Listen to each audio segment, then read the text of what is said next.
Good morning, South Central Montana. It is Thursday, March 28, 2019, 34 degrees outside, 6 minutes after the hour of 6 a.m. in the morning. 0600. Why do they call it that? Because, oh my God, it's early, right, Shane? That's right. It's 5 o'clock for you. That's right. Because it's 6 o'clock your time, I have your back. Yes, you do. But in an hour, you got to have mine. Right, yeah. We'll work on that somehow. We'll work on that one. Yeah, Okay. well, Shane's on metric time, of course, so he's an hour. Yes, that's right. He's an hour earlier in Canada, of course. And so. 2 minutes. An hour earlier in 2 minutes. That's right. Yeah. You got to add 32 minutes to convert the time. Something like that. I don't know. It's pretty.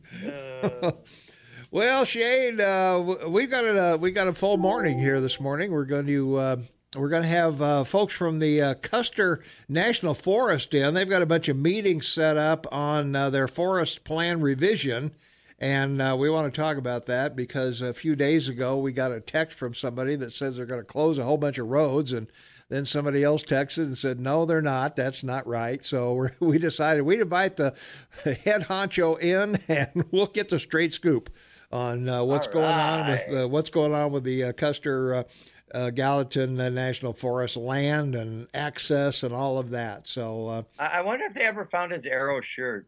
well, I don't know, but we'll find out, I guess. So, but right now, well, we didn't get the snow we were promised, Shane, from you. No snow this morning, anyway. Wow. It is supposed to start snowing, though. We are expecting 1 to 3 inches today, but I don't know. Our high is 33, and it's already 34 at our station right now. So I don't know if we're going to get much snow out of this or not. It may. It depends, I guess, on what goes through here. But we got about a 70% chance of 1 to 3 inches, but I don't think it's going to hang around very long because we're 35 tomorrow with rain and snow, and then 41 on Saturday for a high, and 46 on Sunday for a high, and 46 on Monday. But showers in there, but only about a 40% chance. So we'll see. So yeah, we're moving from the ice and snow into the rain and mud. So that's what to be expected, I guess, this time of year. So.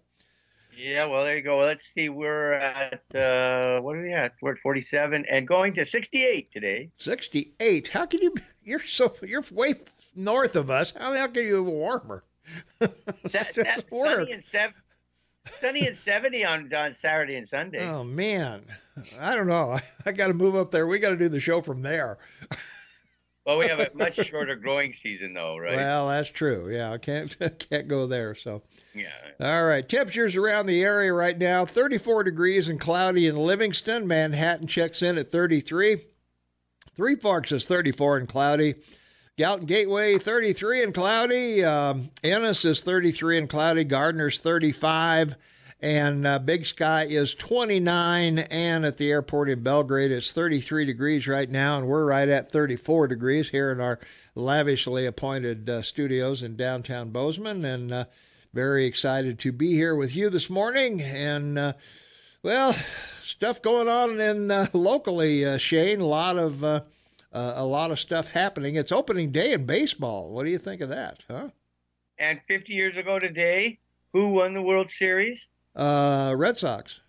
Mets, baby. New York Mets. Remember the big surprise? Oh, 50 years. I thought you were talking about last year. No. I said 50 years ago. Well, I don't listen to what you say. I know you don't, but that was the last time I cared about baseball. Oh, okay. The Miracle Mets. The Miracle Mets, baby. 50 years ago to the day, they won it all, baby. They won it all. Yeah. They weren't supposed to. They were. That's right. They weren't. They weren't even close to being considered for it, but No. they made it. They did make it. So yeah. Well, the big news, I guess. Travis Atkins got posthumously the Medal of Honor from President Trump yesterday. His father remembered as the best parent and best soldier anyone could ask for. And and they're talking about maybe naming the VA, the Bozeman VA, after Travis Atkins. So it may be the Travis Atkins VA office here in Bozeman. So Bozeman's Veterans Affairs clinic might be renamed in his honor, and that would certainly be great.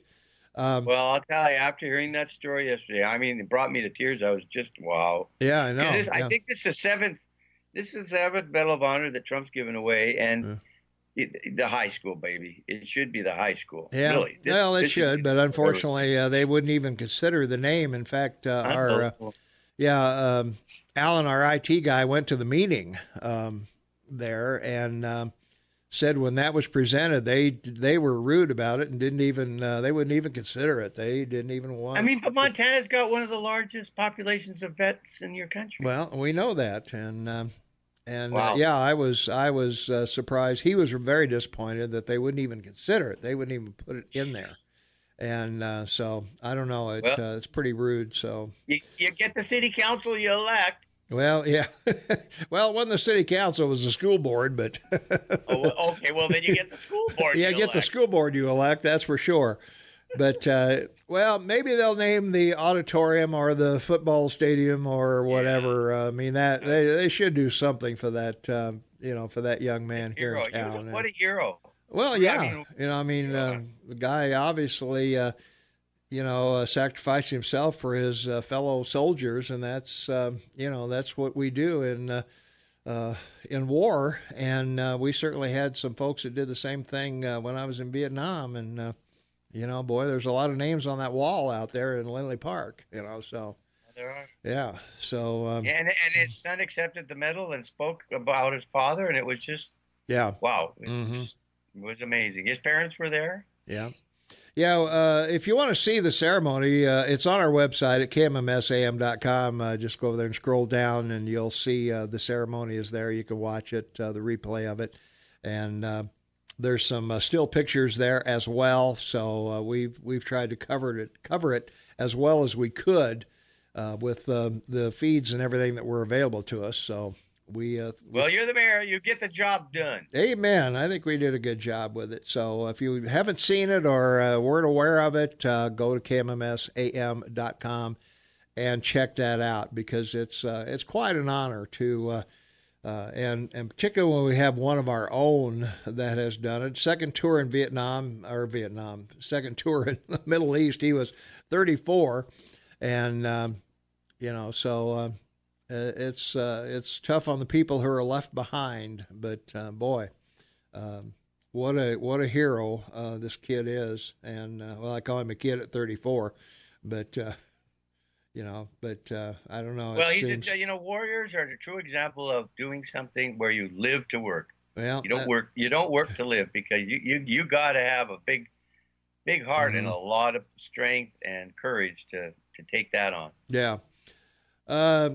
Greg Gianforte, the House representative for Montana, said that Staff Sergeant Travis Atkins showed unparalleled courage and made the ultimate sacrifice to protect the soldiers he served with in Iraq. Token of our eternal gratitude for his selfless sacrifice, renaming the VA clinic in Bozeman after him serves as a lasting tribute to Travis' legacy of valor. And Greg Gianforte will join us tomorrow between the 6 and 7 hour, or between the 7 o'clock hour. I'm sorry, between 7 and 8 he'll be here. Your congressman is going to be there in person. Well, Greg will be in here in person, and also tomorrow is Vietnam Vets Appreciation Day, so we're going to have some of the Vietnam vets in here to. We'll be chatting with them as well. So we're going to have a full morning. Jennifer Bordy will be in, and of course, Shane and I'll be doing our normal shtick. So yes, there we are. So this. In other news, the House finally getting around to Romney Hall. Shane, finally you're going to do it. Oh, my goodness. They approved spending $25 million toward renovating Romney Hall on the Montana State University campus. I guess the cave-ins decided that, we better fix this place before it caves in, too. Yeah, we better catch a good news cycle on this one. Yeah. So anyway, the bill overcame a major hurdle Wednesday when House members voted 68-32 to approve House Bill number 652 to pay for fixing up bridges, schools, water, and sewer systems around the country. And Because up to $80 million would come from selling bonds and taking on debt, the bill requires a supermajority, 2/3 vote in both the House and the Senate, which has proven insurmountable in recent sessions. So we'll see if this will pass or not. Passage of the overall bill came after lawmakers voted 87-12 to remove $9 million in state debt funding for Romney Hall and replace it with $9 million in cash from the state treasury. So, wow. the bill now calls for the state to provide $25 million in both cash and bonds for Romney. MSU would still have to raise $7 million for the project, and they should have that in their fund, I would think. Dip into the reserves. Yeah. I'm feeling incredible gratitude to the many, many legislators who supported the MSU project, says Tracy Elledge, the university's chief lobbyist. So, yeah, well, MSU's got their own lobbyist up there, so there you go. Yeah, but can I just ask a question? Sure. Okay. They got over $600 million in an endowment fund. Why don't they use some of that money? Well, they're going to use some of it, I guess. They got to come up with $7 million from somewhere. But yeah, I've often wondered that myself. You know, what do you do with that endowment fund other than sit there and let it grow? That's a big fund for a rainy day, isn't it? Yeah, I was going to say, did all the buildings have to cave in before you dip into that? I don't know. Well, it's guaranteeing all those unfunded liabilities for the professors. You know, academia has to get paid when they retire. Yeah. Well, from our text line, 478-8298, as Jesus said and did, there's no greater thing than that a man lay down his life for his friends. Sergeant Atkins is in excellent company. I would agree with that. I'm sure he's doing quite well with where he is presently. It's a good thing, too, because, you know, it's a remarkable, you know, example of parenting when you have a son that grows up and, you know, that's just a remarkable thing. Great parents, right? It has to be. I would think so. Yeah, it'd be pretty hard to dispute that. And that's right. I'm glad the family was there, were able to be there for this honor and to accept it from the president. And that's right. Yeah. All right, we got to take a quick break here because guess what? We were going to take care of our Montana farmers, but there ain't no news in agriculture this morning. I don't know. I'm sitting here looking at there's no, it ain't there.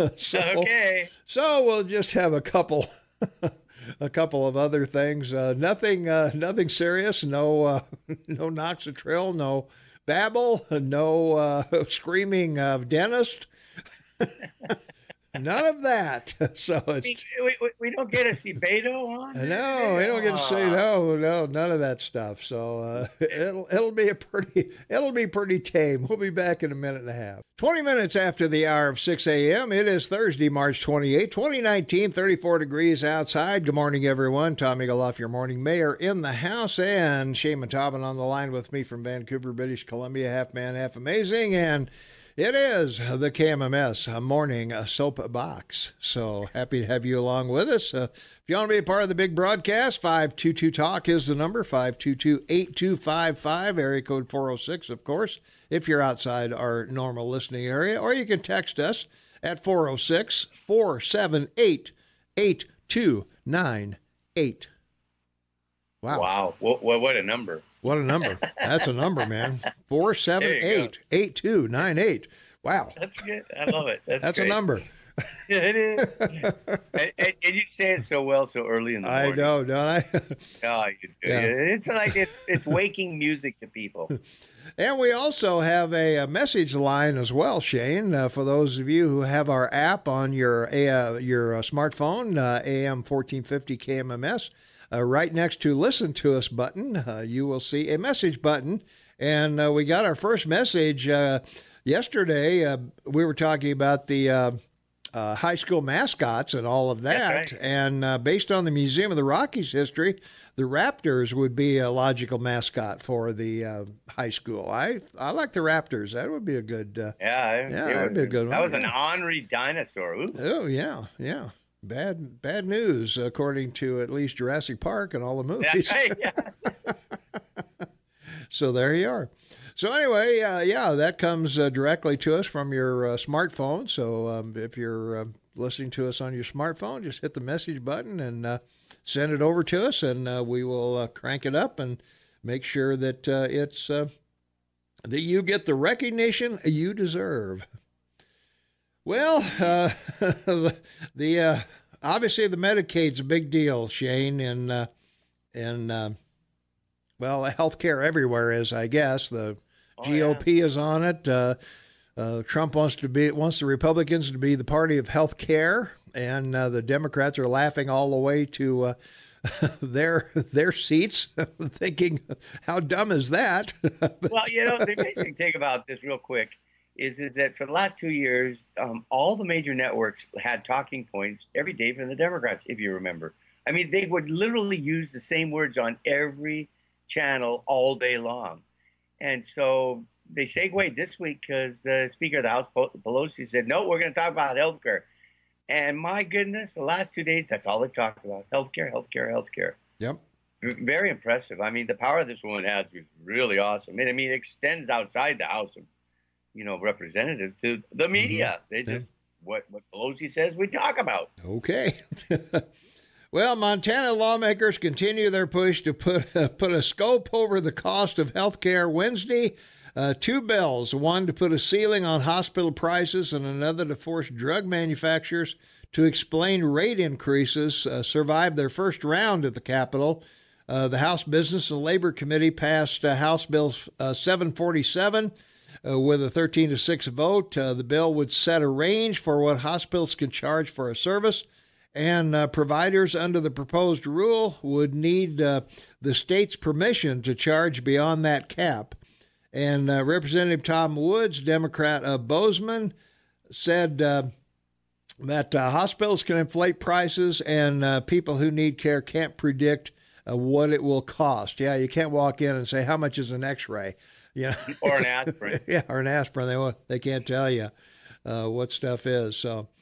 So anyway, they are still battling over how much of Medicaid are we going to cover, how many people are going to be covered, all of that stuff. And particularly if they do away with Obamacare, then Medicaid is the only option for other Montanans, for the poor Montanans, I should say. So, and it looks like the GOP would like to certainly try to get rid of Obamacare completely. Whether that'll happen or not, I don't know. You've got somewhat of a structure in place. Why not just improve the current structure rather than start over from scratch? That seems, it's like having a car that needs a fender. You don't scrap the car and, build a new one. You get a new fender for it. Everybody expected their government to get it right the first time. Well, you would think so. All things considered, they probably did have it right, Shane, to where everybody participates, everybody pays something into the pool. The younger people who may feel they don't need health insurance, they're still fined and, they still have to put money into the pot. So the money should be there for health care, or to pay the insurance or whatever anybody has. But on the other hand, you look at if the vast majority of people in the United States are working, not all of them have access to health care, I guess. But if you could make health care accessible through employers to where they can afford to, have that perk for their employees, then that's going to take care of a large portion of the people. And then, we can try to figure out other ways to, the folks who fall through the cracks or the ones that are special conditions or whatever, and take care of those people. And well, it probably would have worked, but they didn't put any limitations on the deductibles. I mean, that's what's ruined the ACA was these deductibles are just Well, they put a cap on most of them. They were $6,500 out of pocket, I believe. Most of the ACA. Yeah, but that's only going to cover you for major surgery. If your kid breaks an arm or a leg. Yeah, you're on the hook for the $6,500 before the insurance kicks in. So yeah, that's it. Yeah, you're right. Yeah, on that standpoint. Let's go to the phones. 522 Talk is the number. 522-8255. Calling you on the air. What's up? Hi, it's Gay. Hey, Gabe. And it wasn't health care. It was an insurance act. The only people that made any money and got you got that from me. Was the insurance. Now, when you got a $6,000 to $8,000 deductible, they're not helping anyone. Thank you. I'd agree with that. Yep, you got to come up with that money before before your insurance kicks in. Kicked in, yeah. And also, well, it was insurance for the rich anyway, but nobody ever pointed it out. You had the bronze plan where you're on the hook for 40%.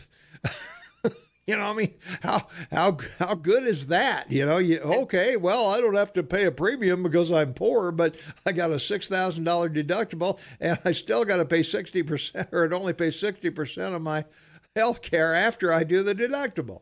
And we talked about this for years. It was never the Affordable Care Act. It was the Affordable Insurance Act. And if they'd let insurance compete across state lines, it would have worked. But they wouldn't do that. Yeah, it was. Yeah. Well, that's what I say. I can buy my supplemental insurance to my Medicare across state lines. I can buy health insurance or auto insurance across state lines. I can buy home insurance across state lines, life insurance across state lines. Why? What's the problem with medical? What's the deal? It's called lobbyists. The insurance company lobbyists didn't want to have competition across state lines. Well, it seems like they'd have more people if they could go across state lines, you know. Well, of course. I mean, gee whiz, you only got one or two, maybe. You might only have one in Montana. Yeah, right. You know, for that very reason. So, yeah, I think that's one of the stumbling blocks they really need to get rid of. Is we got to be able to. These companies got to be able to offer competitive products nationwide. Nationwide. That's it, baby. All right. We got to pay a couple bills. We've got Montana State News, got Fox News, got Brooke Foster with the weather, all kinds of things going on. Boy, nothing in the commercials that looks nasty to me. So, well, listen with pleasure as we go down the road this morning. All right, we come back. We'll be talking about some subdivisions, bison, all kinds of stuff like that. So stay tuned. 24 minutes before the top of the hour. It is Thursday, March 28th, 2019, 34 degrees outside. Shane Tobin on the line with me from Vancouver, British Columbia. Tommy Galoff, your morning mayor in the house, and you're on the KMMS Morning Soapbox. Coming up 7:30, we're going to be talking with the Custer National Forest. And at 8 o'clock, the God Squad will pay their monthly visit to us. So get your yarmulkes on, get your whatever you wear, and get dressed for church. So we'll be chatting with the God Squad at 8 o'clock this morning. Always a treat when these folks come in, and 100%. We always have a lot of fun with them. So we'll see. We'll see if we can stump them. We should ask stump the Bible questions or something like that. Yeah, exactly. Yeah, there you go. Well, I don't know. We'd have to deal with the Hebrew Bible, the St. James Bible, the Quran, and I don't know, whatever else there is out there. So I don't know. But anyway, stay tuned. Stay tuned coming up for that. The Custer National Forest, they've got a whole bunch of meetings coming up on their plan. So we're going to find out what a forest plan actually is, and how they're going to deal with it, and what you can contribute at these meetings. So we'll be talking about that. And Shane is going to tell everyone what a contingent election is. A contingent election. All right. Yeah. When are you going to tell us that? When we get to this day in history. Oh, that's right. We haven't done the day in history yet, have we? No. We forgot the day in history. We were supposed to do the day. And I'm all excited because I've got this story to tell everybody. They're going to love this. Well, we better do this. I'm sorry. I zipped right. I went right to the stories of the day locally, and I forgot all about this day in history. So for the folks who are wondering what the heck happened to the day in history, we'll do it right now. Okay. 1797, Nathaniel Briggs of New Hampshire patented a Washing machine, not a washing machine, not a washing machine, a washing machine.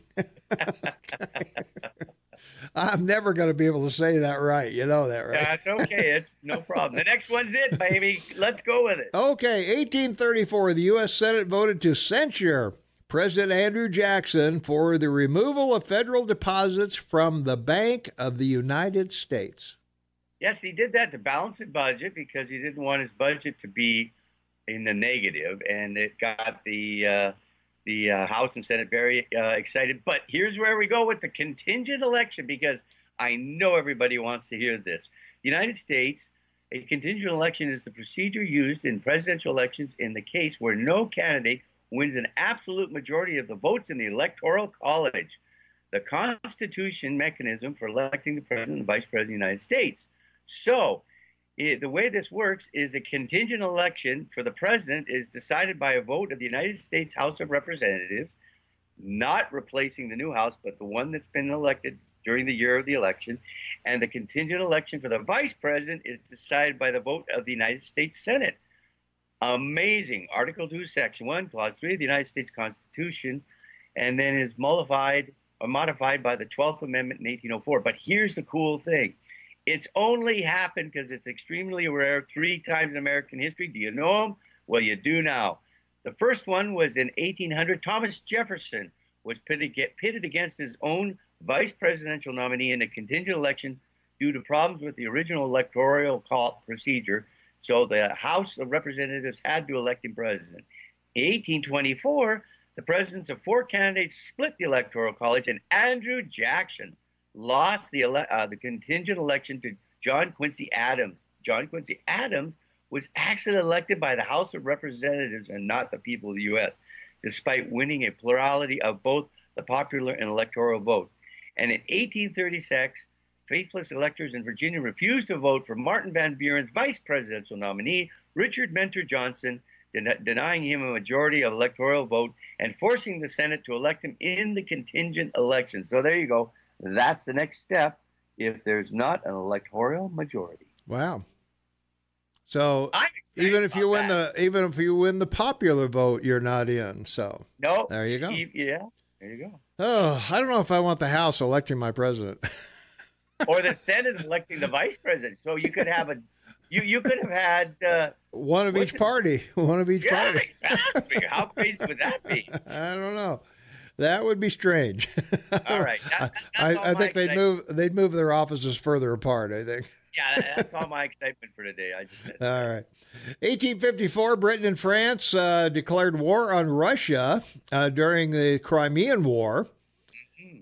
And in 1930, the names of the Turkish cities Constantinople and Angora were changed to Istanbul and Ankara, respectively. So. And that was. There was a song about that, wasn't it? Something about Istanbul. Right. Yeah. And that was just after World War I, when the Ottoman Empire was split up. Turkey was created, mm-hmm. and the Paris Treaty of 1921 confirmed it all. And then in 1930, Turkey changed the name of the city. Yeah. 1939, Civil War ended as Madrid fell to the forces of Francisco Franco, and Francisco Franco is still dead. Yeah, and it survived World War II. He was a dictator. He made Spain neutral during the war because the Germans sided with him in the Civil War and tested out all their military equipment prior to World War II in that Civil War. Very sad. Wow.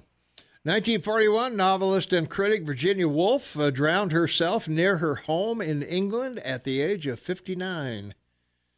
Great movie that Virginia Woolf, Elizabeth Taylor and Richard Burton both starred in and won Academy Awards for. Yes, they did.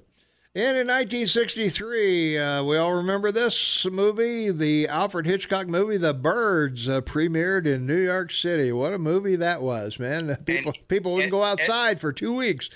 And Hitchcock got the birds in the tree by spraying it with honey and throwing bird seed on it. Really? All right. Remember that scene with all the... all the birds flying in everywhere. All the crows in the... Yeah. Wow.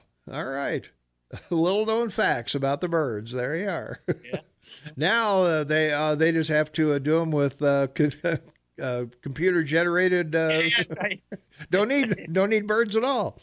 We can have a dozen trees now. Yeah.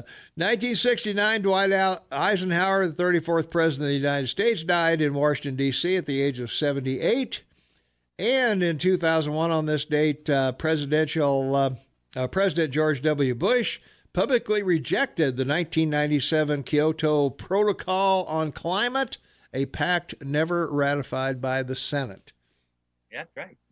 Never put to a vote by the Democrats, and never... nothing. And they controlled the Senate when he was in. Mm-hmm, that's right, yeah. They could have passed it then. Yeah. Birthdays on this date, August Bush, 3/28, 1899 would be either the grandfather or great-grandfather of John McCain's widow. That's right. That's why they have 7 homes. They got a lot of beer in the family. Yeah, and he was the chairman of Anheuser-Busch, which, of course, has now been sold, but... Yeah, there you go. Yeah, it's now Finnish beer or something. I forget where they sold it to. Belgium. That's right. They sold it to Belgium, yeah. Paul Whiteman, American band leader, born on this date in 1890. Quite a list of hits for him back in the day. And Freddie Bartholomew, child actor, Captain's Courageous, Lord Fauntleroy, whatever, all that stuff back then. So and one of the guys that he transferred from the silent movies to the talkies. To talkies, Did a very good job. All right, we got to pay a couple bills here. We'll be back in a minute and a half, but you are going to be subjected to babble. So yeah.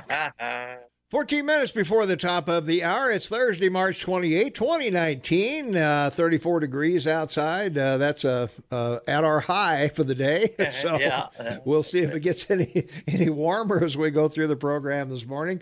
Coming up at 7:30, we'll be talking to the Custer National Forest. They have some plans coming up for the forest. They're going to have a bunch of meetings around Montana. We'll be talking to them about that and what their plan is for the Custer National Forest.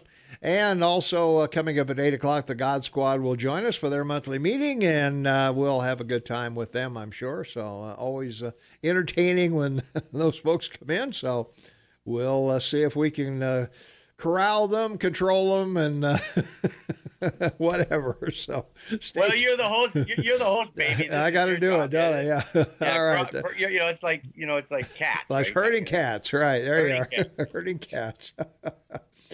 Well, let's see. Some other things in local news that we've got going on, Shane. The state Senate, they're talking about allowing Northwestern Energy to purchase some of Colstrip. So we'll see how that goes along. There was a bill in the House, bill which endorsed by the Senate, 32-18, faces a final vote before going to the House of Representatives. The bill would allow Northwestern Energy to buy an additional portion of a coal-fired power plant in eastern Montana, that's Colstrip, for $1 without the approval of the state utility regulator. So they could go in and buy that a portion of that Colstrip plant and add it to them. And that may or may not add, we talked about it with Scott Sales, may or may not add to your electric bill as they recover. Well, $1 is not much of a cost to recover, but they do have maintenance and other things that they've got to do as well that they'd have to recover. So, anyway. I just want to remind everyone that your national power grid is at 110%. Yeah. And they're not doing much about enhancing it and adding to it. Yes, they're doing recyclable and energy efficient things, but I think there'll be a time where you'll wish you went back to your own state utility and provided your own power to your state off the national grid. We've talked about it. That would be my advice. Your legislature should seriously take that up. Mm-hmm. Well, hindsight's always 20/20. It seemed like for most people here, both investing in Montana Power and having Montana Power here I moved here when we were on Montana Power. I think the rates were okay, I guess, for the time. I don't know. Some of you older folks can call in on that compared to Northwestern Energy, but it seemed to work out quite well, and then they went off on some phone jag and lost Montana Power. All the people that had invested in it lost tons of money, retirement funds and everything else, and that was not a good thing for the state. So unfortunately,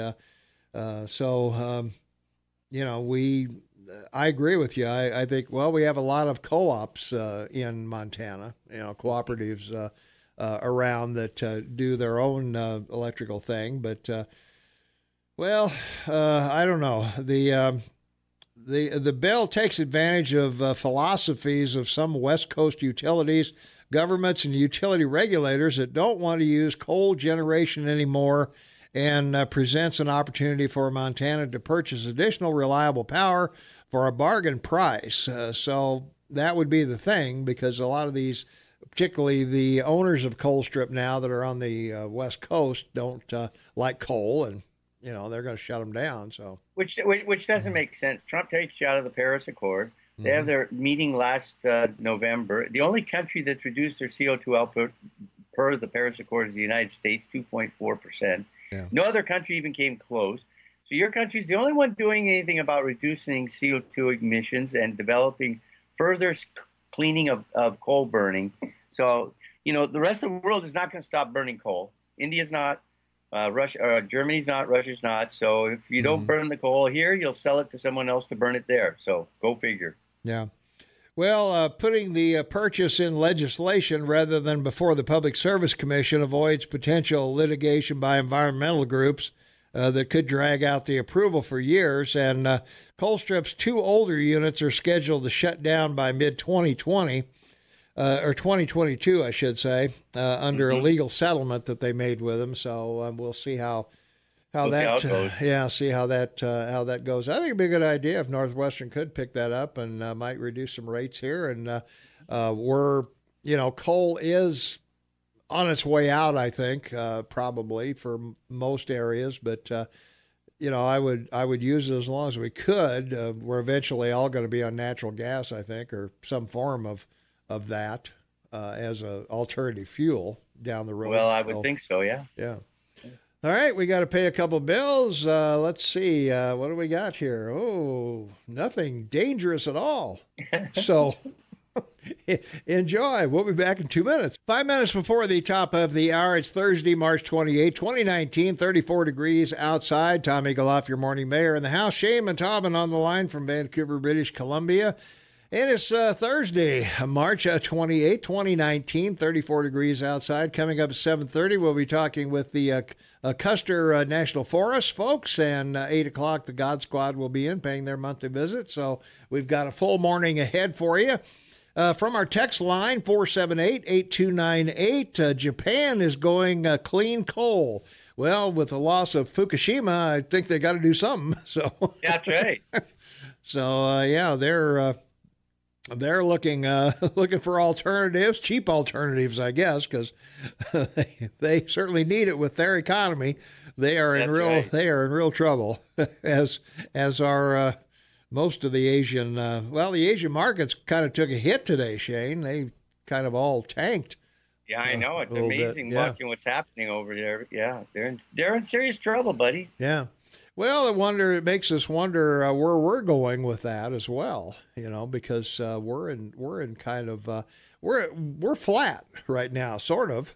The market's kind of going back and forth, but the bonds have gone down, and money's coming in, but not at the rate that we had hoped. Maybe 3.5% GDP. The numbers will come out today in a couple hours, and we'll try and get those for you.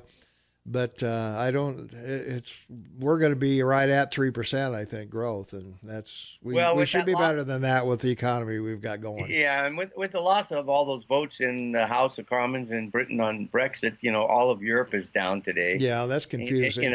And most of Europe is down because of the EU, and what's it going to do to the EU? And like you said, the Nike is down, the Shanghai, they're all down significantly today. And it's the trade deal with China. It's Brexit. I mean, there's a lot of stuff happening now that people are worried about. How will it end up? Yeah. Well, if I don't know if England has to stay in the EU, is that a bad thing? Well, no, because they're gone on the 29th, but no deal. That's the thing. Well, don't they have to have a deal before they can go? No, they'll be gone without a deal. Oh, really? Okay, so, well, and more power to them then. Prime Minister May was prepared to resign if the House would just approve her deal. But no. She'd resign if her own party would go along with it. Yeah, it's just, wow, we think our problem. Where's that? Yeah, what's up with that deal? Exactly. So, wow, I don't know, man. That's scary stuff. It is, And now we've covered two of the big things of 5 things. We want to talk about. Well, we only got a half hour to cover them, so yeah, I know. That's just as well. So why not?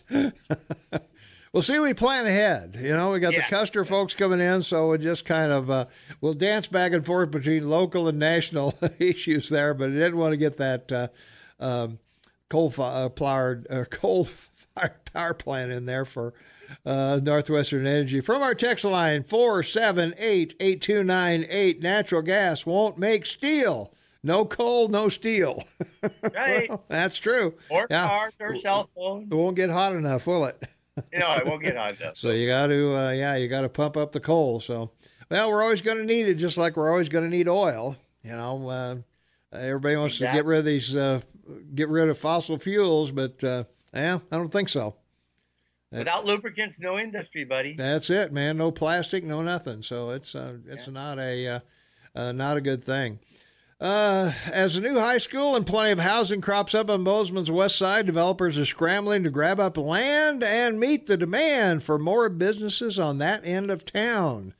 The Valley Square subdivision is one of the latest projects proposed in the area set to occupy the northeast corner of Cottonwood Road and Babcock Street. So a completely commercial development. It would contain 6 lots, including 1 parking lot. The City Commission will consider approving the subdivision on April 8th. At this stage in the process, commissioners will look at the establishment of the lots themselves, not the development of the buildings. So we'll see how that works out. We'll have Jeff Krause in here to talk about that and whether it's a good or bad thing. But there's a lot of things going on out on the west side of town. So that may be the new downtown out there someday. We don't know.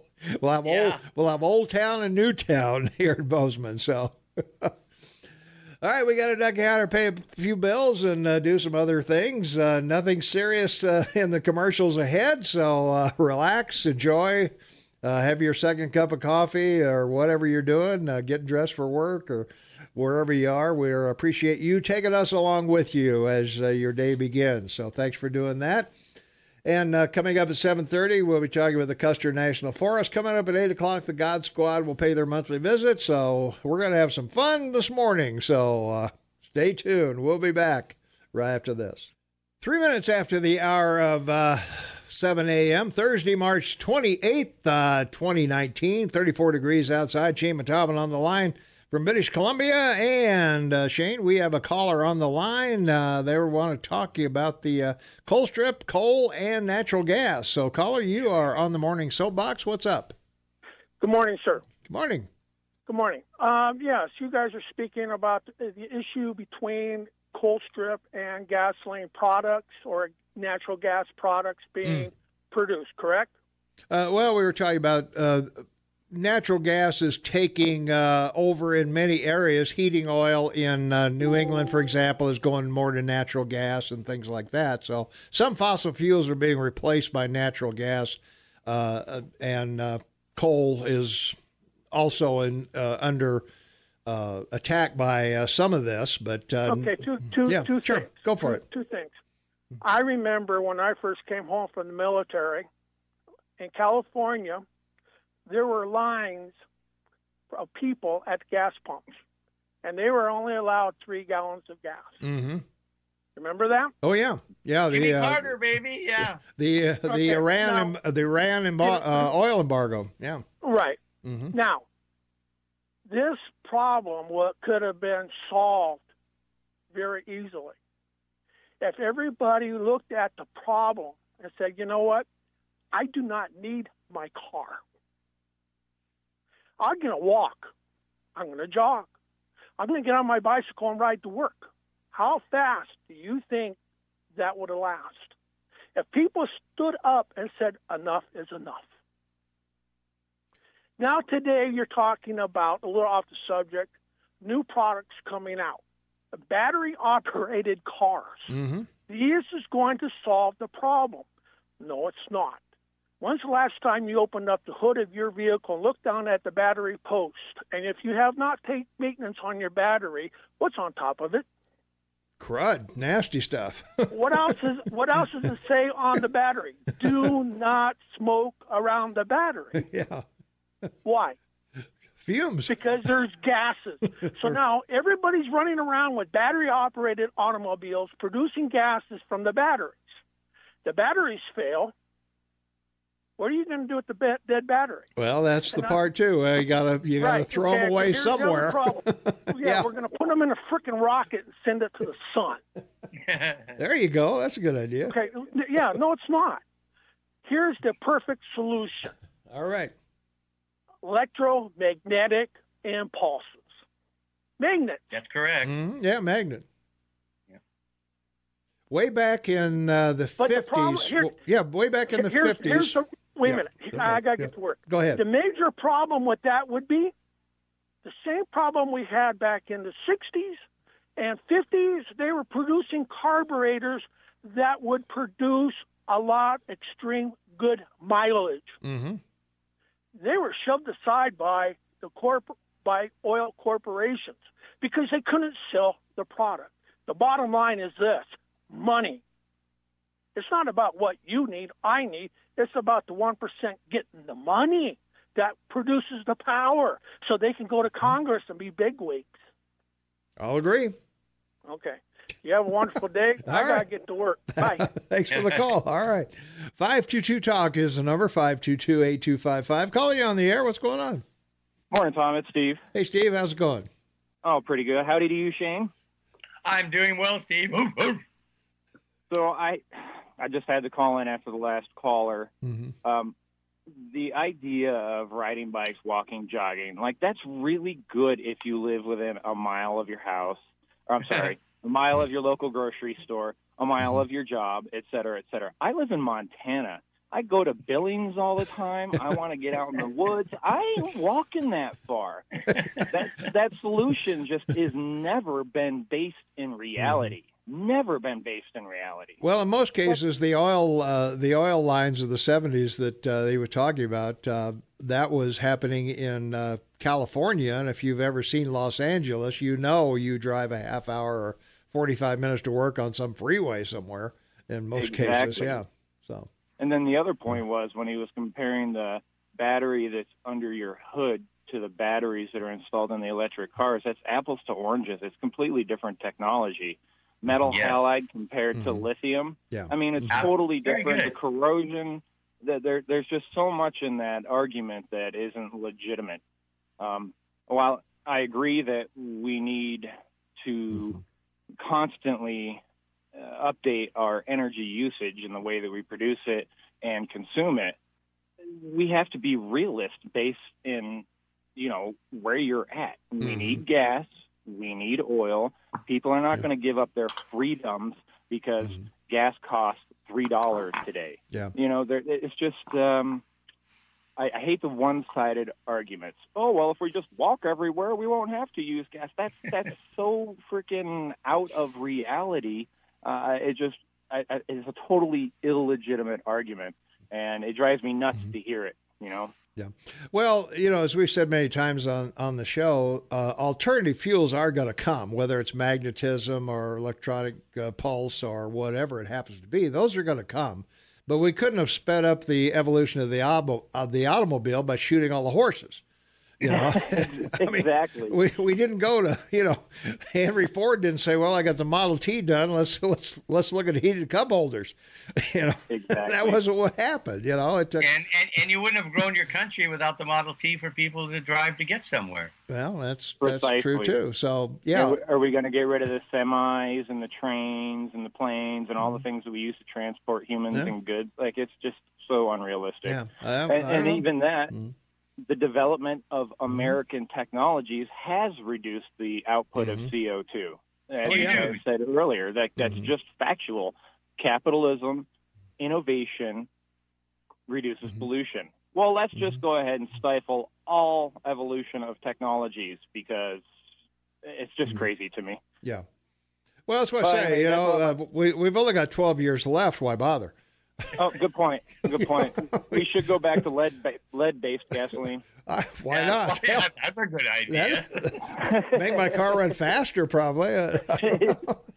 It does combust better. Well, that's the point. I don't need that. I don't need that ethanol stuff in there. Let's get rid of that. There you go. Let's feed the cows instead of our tank. Yeah, there you go. Yeah, the more cows passing gas, the better. Maybe we can make it 11 years if we really apply ourselves. Thank you for your time today. All right. Hey, thanks for the call. We appreciate it. All right. That's fun, huh? Yeah, it is. And it gets the phone ringing. It is? It gets the phone ringing. No, it keeps the phone ringing. I thought you said the phone was ringing. I said, not here. It's not. It must be at your house. Well, we were talking about Obamacare earlier, and President Trump is urging state Republicans to come up with a replacement for the Affordable Care Act. They want him to do it. They said we don't need 12 plans. We need one. Get after it. We've already sold it. Allow competition for insurance across state lines. That's it. That solves the problem. There you go. From our text line, 478-8298, I commute from Livingston to Bozeman. I ain't walking or riding a bike. There you go. Yeah. Wait. They're going to put in a super train from Livingston to Bozeman. Yeah, right. Yeah. From our text line, 478-8298, can you say tinfoil hat? All right. I guess I can. All right. Hey, thanks for all the texting, by the way. You folks getting a part of the program here, and we like that. So something interesting happened on the text line yesterday, Shane. Yeah? Yeah. I get home, and on my cell phone, I've got a message on my cell phone, and it says that my Social Security number is going to be discontinued because, they've got some action against me somewhere and for me to call this number. Right. So I, as I always do, I know sometimes people text us during the day when the show's not there. Right. So I go over to the text line. I got 2 phone messages. And I recorded them. I was going to play them this morning, but I got here a little late and didn't have time to rack them up. But anyway, I got 2 calls, 2 voicemails from 2 separate numbers that both said my Social Security was going to be discontinued because there's some action against me in Texas. So call this number, and each one had a different number, Yeah. So I'll see if I can crank those up after the show, and I will maybe we can play them tomorrow. And or even better yet, you should call one of the numbers on the show tomorrow. Oh, maybe I could do that. Yeah, maybe we should do that. Yeah. You're on a record. Hi. You're on a recorded line. I've got some. You're on a radio show recorded line, and I've got some stuff in Texas. Guess me. What's the deal? Exactly. Want my Social Security number? You want my driver's license number? What do you need? What do you need? Don't tell them. Well, I'm not going to tell them. Come on. I'm not that stupid. But I know you're not. I'm just saying. Yeah, my Social Security number is 1. I'm really old. Yeah. Yeah, there you are. So we'll see. Maybe we should do that. Maybe we should call them tomorrow. Yeah, 000000001. You're the first guy? Yeah, I'm the first guy. That's me. I don't know. But anyway, the point is there's a lot of these scams going on. The IRS will not call you. The Social Security will not call you. Medicare will not call you. They will send you stuff in the mail, registered letters or whatever if there's some kind of problem with you. So please don't fall for this stuff and don't give these folks information about you and whatever. And thankfully, I got the numbers and everything, so I'm going to send them off to Tim Fox, Attorney General. He's good. He's after robocalls. Wants Congress to do something about robocalls, and I would agree with that. You know, that these people that send you this, pre-done information and whatever. But to get 2 calls within about 10 minutes on the text line that we just started a month ago. It's a brand new number, so I guess that's it. We're going to hit all the new numbers. Yeah, that's right. I don't know. Anyway, it's a mess. But yeah, I thought that was kind of funny that we could do that. But so anyway, Trump. I don't know what do we need in a health care, Shane. You got a system up there that's somewhat socialist, somewhat capitalist. It was predicated on insurance to begin. Yeah, and it's not health care; it's health insurance. Yeah. Yeah, and it was a nationalized insurance program, but it was equal and equivalent across every province. Yeah. And the individual provinces, because we're a confederation, could set their own rates based upon the money they needed to have for the population and all that. Yeah. When we brought our Constitution home, it was merged so that the provinces would collect the money, send it to Ottawa, and then Ottawa would redistribute it, to the needs of the provinces. Mm-hmm. And now what's happened is it's all the payments. Instead of the payments coming in and going to the top and distributed, it's now just done at the top. Nobody's paying anymore. So it's free insurance, but it's still based on insurance.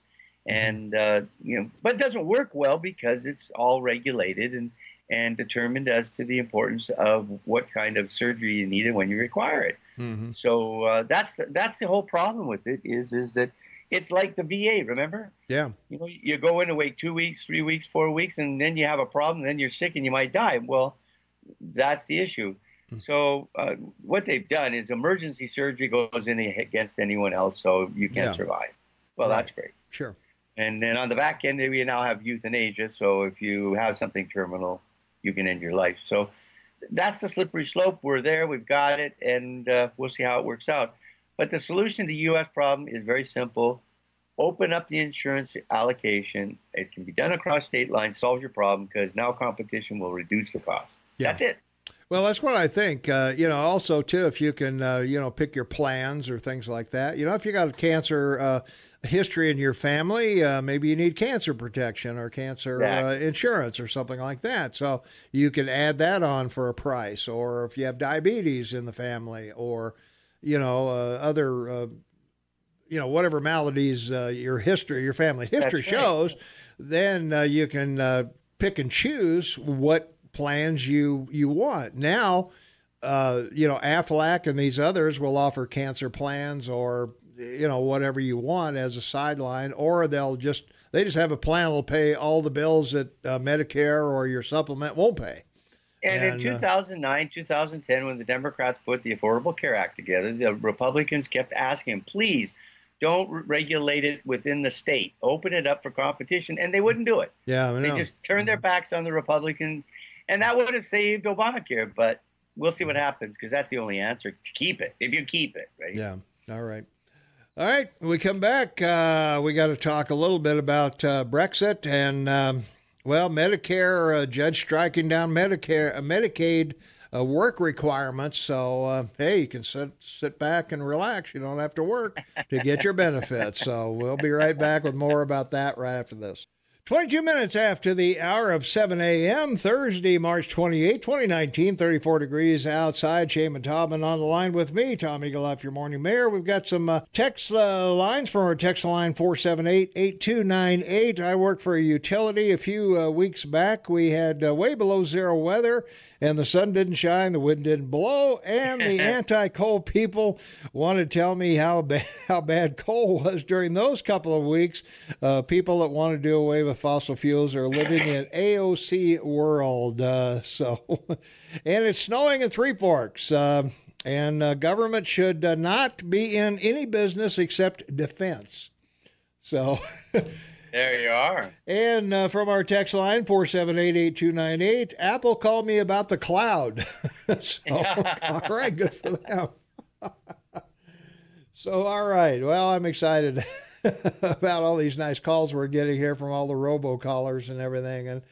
And the spoof is they use local numbers to try and confuse you. They're all 406 numbers, and, and your caller ID and everything. And we got one from Macy's. Macy's shows up on the phone, so the wife answers, and it's somebody wanting to give her a free back brace or something. I don't know. But anyway. These guys they got to be stopped. I'm with Tim Scott. Let's really go after these folks and get them under control or stop these calls that, I'm all for, if I need something, that's fine. I see things on TV all the time. Wow, what a great idea. We really need that, but, if I don't call random numbers and say, hey, you got any good ideas for me? Well, the thing about it that just drives me crazy, because we get them here, and that is, and this is not meant to be offensive, but you'd at least think that if they're going to go and set this offshore to do, that the people they have calling you can understand. Well, that's maybe true. Maybe that's part of the con that you can't understand. I don't know. Yeah, I'm Steve from Bangladesh. Yeah, right. All right, Steve. Nice talking to you. Yeah. From our text line, 478-8298, defense as in the wall. As in the wall. The wall. And by the way, once again, let us try, right? The Army Corps of Engineers are building the wall, folks. Watch this happen. It's going to be great. It just might get done, so... Well, Brexit, we talked a little bit about that earlier, so I don't want to dwell on it because we've got a guest. We got a guest coming in, but well, they're either going to stay or leave without an agreement one way or the other. So they're kicked out either way. So why keep voting? And not my circus, not my monkey. That's right. Yeah. Well, a U.S. Judge James Boasberg on Wednesday struck down programs in Arkansas and Kentucky that require most Medicaid recipients to work at least 80 hours a month. 80 hours a month, Shane. Come on. Yeah, I know. Isn't that amazing? Well, the interesting thing is that Judge Reed C. O'Connor in the 5th District sided with 18 Republican state attorneys general and 2 Republican governors who brought the case. And basically what he's saying is by the new tax law that was passed last year, canceling the requirement to, pay for this, it's now rendered it unconstitutional because of the way the Supreme Court approved it based upon the individual payer requirement. So not a big surprise. We'll see how far it goes, and it'll be interesting to see how it's resolved. That's all. Yeah. All right. Well, that's where we are. But well, the other thing that was interesting, Comey's making the rounds again, saying he says he hopes Attorney General William Barr's 4-page letter summarizing Special Counsel Robert Mueller's report establishes to all people, no matter where they are on the spectrum, that the FBI is not corrupt, not a nest of vipers, of spies, but an honest group of people trying to find out what is true. Well, I don't know. The emails and texts kind of dispute that a little bit, I would think. Well, and it was the top of the FBI, his floor in the Hoover building, that created this conspiracy and, committed this treason. So it's not the rest of the FBI. They're the best. It's the best law enforcement agency in the world. The labs they have are phenomenal for research. I mean, they go around the world and figure out crimes and situations that no one would be able to solve. And so that's, he's reversing the whole, he's trying to cover his what, because he's going to jail. He lied. Okay. He went to jail. He's going to jail. He lied to Congress. That's it. Well, I haven't been charged yet, but. No, but he'll be indicted. You think so? Will. You think so? Huh? You can't indict General Flynn and not him. You know what I mean? I don't know. Well, anyway, he said despite President Trump's spreading lies about the FBI in an attempt to discredit efforts to get to the bottom of Russian interference in the 2016 election, the institutions will be fine because the American people know them and also know this president, know what he's like. I think the people of the United States are going to see what I know about the FBI. These people, these are people who are not in anyone's tribe. They're trying to find the facts. Well, they may be trying to find the facts, but I don't know. Funny way of doing it. the president was on Fox last night and explained, which is good that we know that he knows this. You know, the Obama White House knew about the Russians' interference back in 2015, 14, 15, and did nothing about it. Yeah. They knew they were trying to interfere and did nothing about it. And he was head of the FBI. He knew they were doing this and they did nothing. Yeah. So, yeah, this is all going to come out now and gloves are off. Game on, baby. All right. The very last thing we've got is James Fields, a self-proclaimed neo-Nazi, drove his car into the rally at Charlottesville, pleaded guilty. And on our text line, we have Comey recovering documents or removing documents as treasonous. So there you go. So. All right, we got the representatives from the Custer National Forest coming in next to alert us to their plan for the forest and whatever. So we'll be back with them shortly after that. And at 8 o'clock, the God Squad will appear, and we will talk to them, and we'll be back after this. 23 minutes before the top of the hour, and Thursday, March 28, 2019, 34 degrees outside. Good morning, everyone. Welcome to the KMMS Morning Soapbox with Tom and Shane. Shane and Talbot on the line with me from Vancouver, British Columbia. Tom Eagleoff, your morning mayor, in the house. And we want to welcome Mariah Leuschen-Lonergan. Good morning. How you doing? Good. How are you doing? I'm doing great, yeah. So, we decided to have you in because last week, I think we got a text from one of our listeners that said, "Oh, they're going to close all the roads in the National Forest or the Custer Forest." And then somebody else came, "No, that's bogus." So we thought we better have you in here. Yeah, I appreciate it. Yeah. Let's get to the bottom of what is this plan. Yes. So, yeah, we have the Custer Gallatin National Forest has the draft forest plan out for review right now, and an overall forest plan is overarching document. So that's out there. To clear it up for people, let's talk a little bit about you. How did you get here? And are you from Montana? Are you a transplant like most of us are? Or? Probably a little bit of both. So I grew up in Thompson Falls, Montana, from the age of 10. So I was born over in Kirkland, Washington. Age 10, moved here, Thompson Falls, and then I had to get out for a little bit for college. Went to Gonzaga, so it's March Madness. Go Zags! Oh, I was going to say you're in the 8. You're in there. we're pretty excited. Yeah, I would think so. Yeah. Yeah, and been in Bozeman for several years now.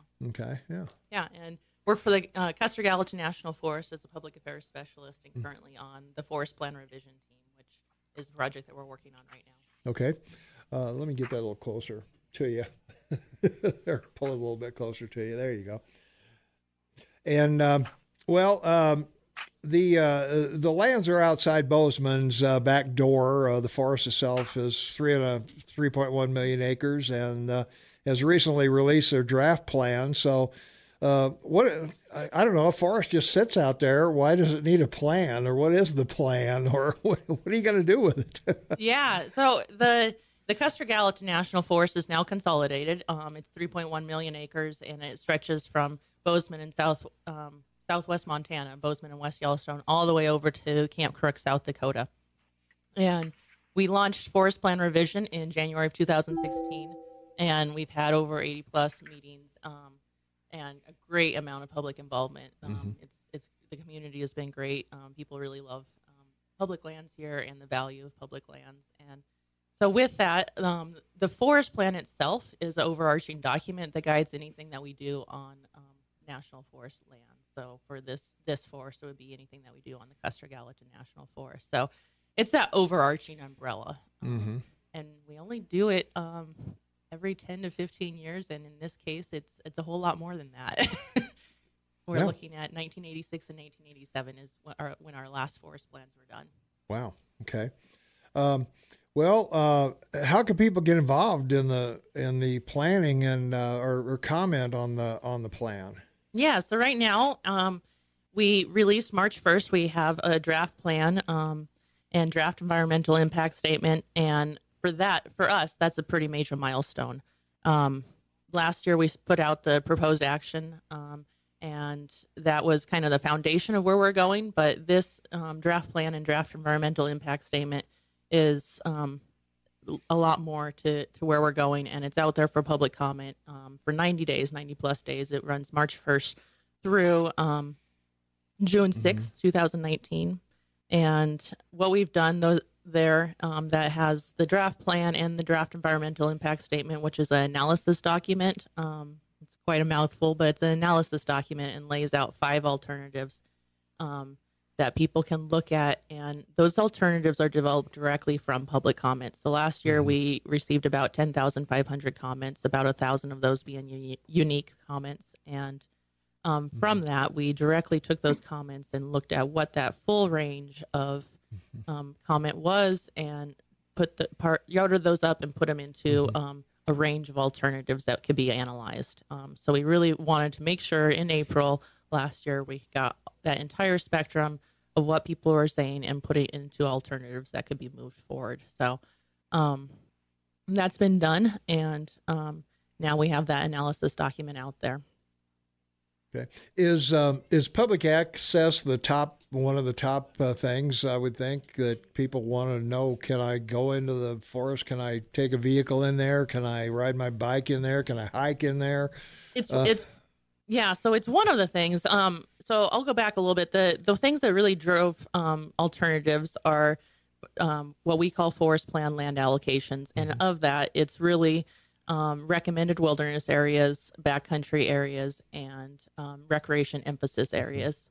And so those things are really what we heard the bulk of comments about. There's a few other things around connectivity, species of conservation concern, a few other items in there, objectives and less or more objectives in the forest plan. But those forest plan allocations is really what we heard the bulk of comments about, and what really drove the differences in alternatives. So within that, it is also uses that are allowed inside each of those forest plan allocation types. So what uses are allowed in recommended wilderness, what uses are allowed in backcountry areas, and what uses would be in recreation emphasis areas. Yeah. So, I was thinking either off-road vehicles are encouraged or discouraged in certain areas, or encouraged in other areas, I guess, or you have roads that are open to that kind of recreation and others aren't. Yeah. So we have the entire spectrum of what we heard for public comments, and where so I think there is some confusion. This isn't travel planning. It is the overarching draft plan above that for the entire forest. Depending on what decision is made, if there is a overlay that's more restrictive, such as recommended wilderness area, and it is chosen, now we're very much in the draft stage, but if that recommendation was more restrictive, there could be those motorized or mechanized uses not in that particular area. But right now we're just in that draft phase and really looking at all the different options there. And right now people have that in front of them to comment and tell us what they do or don't like about a particular alternative. And instead of just voting, really digging deeper and providing reasons and rationale and really avoiding any assumptions, but connecting the dots for us. So when we're going back as a team and looking at it, we have the exact dots of why you submitted something in that. Okay. Background. Well, the gist of the text that we got that kind of started this whole thing was road closures. Are there plans on closing roads in the Custer land here? So many years ago, I think back in 2009, but quite a few years ago, the Custer and the Gallatin National Forest, before they were consolidated, did travel planning. That's done and complete. We still have some of that from that decision. We still have a little bit of those roads that still need to be decommissioned. So that is still on the books, and those roads still, from that previous 2009, I believe it was, decision, those roads are still on the books to be decommissioned. But that has completely separate from this action here. This is that overarching plan, and really unknown what that decision is going to be. We're still a year out from a decision. And one of the bigger things to really note and think about and keep in mind when you're commenting is that Mary Erickson, the forest supervisor, as the decision maker, has the ability to mix and match from all the different alternatives, or to draw from different alternatives. So that really makes it even more critical that when you're commenting, to explain why it is that you do or don't prefer something, or that additional perspective, not just a vote. I was wondering, if you decommission a road, is it because of safety or what? It can be for lots of different reasons. We're not in travel planning. It can be safety. It can be resource, whether it's erosion or water values. Like it can save the land or something like that. It can be many different reasons. So, and we also, just the reality, have to work within the budget that we're given. So these plans are set up with keeping in mind the last 3 to 5 year budget trend, and trying to keep that in mind. All right.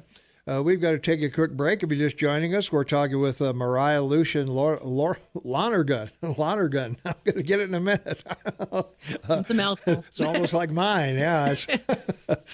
All right. We're talking about the Custer National Forest. When we come back, we'll give you some dates on some times meetings you can attend if you have an interest in this and off-roading or recreating in the Custer National Forest. We will give you the dates and times of the ones closest to us, and we'll be right back with more right after this.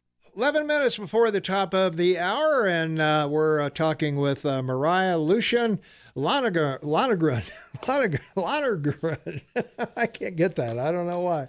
I apologize.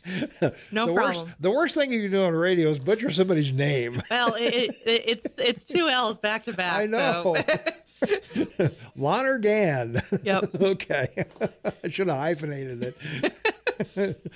Well, we're talking about the Custer National Forest Plan revision, and there's going to be a bunch of public meetings about that. And the closest one in Bozeman will be on April 3rd at the Hilton Garden Inn, and it's in the Larkspur Ballroom from 6:30 to 8 o'clock on the April 3rd. So if you're in the area, see that one. April 4th, you'll be in West Yellowstone, 5:30 to 7 at the West Yellowstone Chamber of Commerce, 30 Yellowstone Avenue. Livingston, Livingston, you're going to be in Livingston on April 22nd from 5:30 to 7 at the Yellowstone Pioneer Lodge, 1515 West Park Street in Livingston. Going to be in Gardner on April 23rd from 5:30 to 7 at the Gardner Community Center, 209 West Main Street in Gardner. And let's see, is there any others that are close to us? Big Timber, you're going to be there April 22nd from 10:30 to 12 at the Sweetgrass County Extension Office there at 515 Hooper Street in Big Timber. So got a lot of them planned. There's several others we didn't mention. They're out of our immediate listening area, but is there a website they can go to and get all this information? Yeah, definitely. So the website, government websites, they're a longer URL, of course. But of course they are. www.fs.usda.gov, and that's /Custer Gallatin. And then right front and center, we have a large graphic that says Forest Plan Revision, and people just click right on Forest Plan Revision and then go to the area they want to go to, whether it's draft plan or commenting. Okay, so they can make comments on what they would like to see or not see, or yeah. So the commenting period is 90 days, and it's March 1st through June 6th, 2019 at midnight. And it'd be great to walk through the different alternatives as well that people will see out there. Yeah. Well, let's see. These are all draft documents at the moment, I guess. So what does that mean, and how should people look at them if they go over to the website and they look at these documents? What's helpful for commenting, I guess? What what should they look for? What's standing out? What? Yeah, so we have 5 alternatives. One of those is a no action alternative, and like I said, the thing that drove alternatives is the differences in land allocation. So, in that first no action alternative, you're going to see that's really following the 1986 and 1987 forest plans, and it continues with what we have right now. That's 7 recommended wilderness areas of approximately 3,400 acres, and then 3 low development acres and areas, and that's out in the Ashland Ranger District. Then you have alternative B, and that's the modified proposed action that was out last year for comment, but it has changed some. And so that is really a mix of the allocations. So recommended wilderness area, recreation emphasis area, and backcountry area. That does keep motorized and mechanized use occurring in recommended wilderness areas, but any new events would not happen in recommended wilderness areas.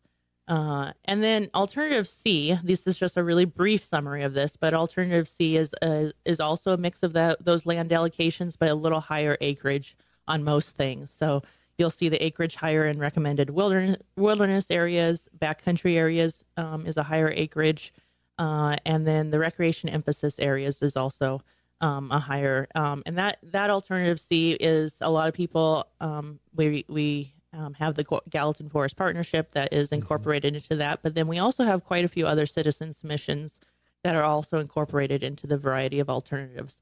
So the other 2 alternatives that you're going to see is alternative D. That is really the themes there, emphasizing more natural processes and restoration on the landscape.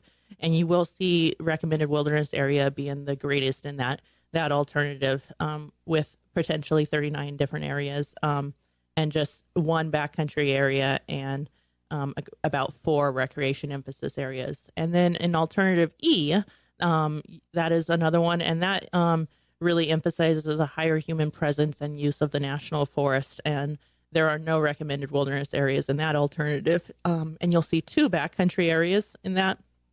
And then you'll see 12 different recreation emphasis areas. So in that, the motorized and mechanized uses would not change. And then there's also, especially prominent to the Bozeman community, is the highlight porcupine buffalo horn wilderness study area. And there's a variety of different options should Congress choose to release or make a decision on that wilderness study area.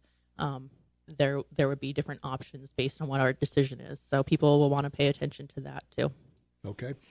From our text line, 478-8298, Forest Service should operate an interactive website or app that gives up-to-date restrictions or allowances on who or what trails can be used for hiking, motorcycles, biking, four-wheelers, perhaps on the premises of the ONX hunt maps. The signs at trailheads and trail maps the Forest Service uses can be confusing. So I don't know if if you're already doing that or if that applies. We're to not someone already else. doing that. I love that suggestion. I would love for our websites to be much more interactive. And that's, I would say that's one of my dream punch list items. It's up there, I know. Okay. All right. Also from our text line, 478-8298, would you please give out the URL again, your website address? Yeah, absolutely. So that's www.fs.usda.gov,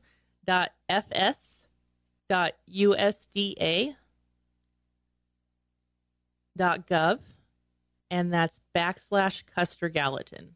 Custer Gallatin, okay. Yep, and really, if you Googled that up, it should pop up. And from there, the forest plan revision graphic is front and center. So just click on that, and that'll give you options to the documents. There's a lot on there. All right. We've had a phone caller patiently waiting, so let's go to the phones. 522-TALK is the number, 522-8255. Caller, you're on the air with Mariah. Hi. What's up?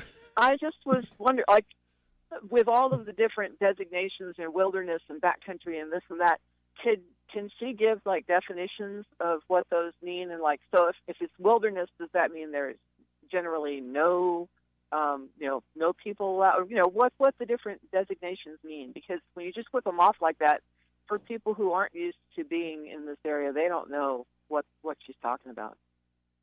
Yeah, that's great, and thanks for that question. Thanks for the call. Yeah, so that we do have all the definitions on our website, so if you need to go back at any point, but thank you for that question. So really briefly, the recommended wilderness areas are recommended in the forest plan. There's a variety of across the spectrum of how many or how few that would potentially be, but that those are lands that we would manage it for the wilderness characteristics that they're designated for. And generally, this can change a little bit, but generally there would be no motorized or mechanized use in the recommended wilderness area. Only Congress is able to officially designate wilderness areas, so it's not an official designation. It's just recommended in the forest plan. A backcountry area is something that came out of our previous 1986 Custer plan. We had those low development areas, and those have worked really well. And a lot of folks, both internally and externally, really saw those being very useful. And it's really keeping those lands at a lower development, more status quo of what the uses are that are happening there, and incorporating them across the Custer Gallatin and whatever those uses are. So they're very customized, and they're with the expectation that they would be less infrastructure. And then the recreation emphasis areas are pretty speak for themselves, but a corridor area that has a lot of recreation, a lot of facilities, a lot of infrastructure in it. And, Highlight is a great example of that. The Gallatin Canyon is another great example of those types of areas. So. Mm-hmm. All right. Well, good. That's pretty good here.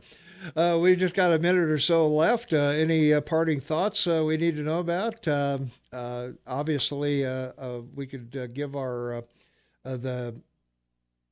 once again if I can find them here, April 4th,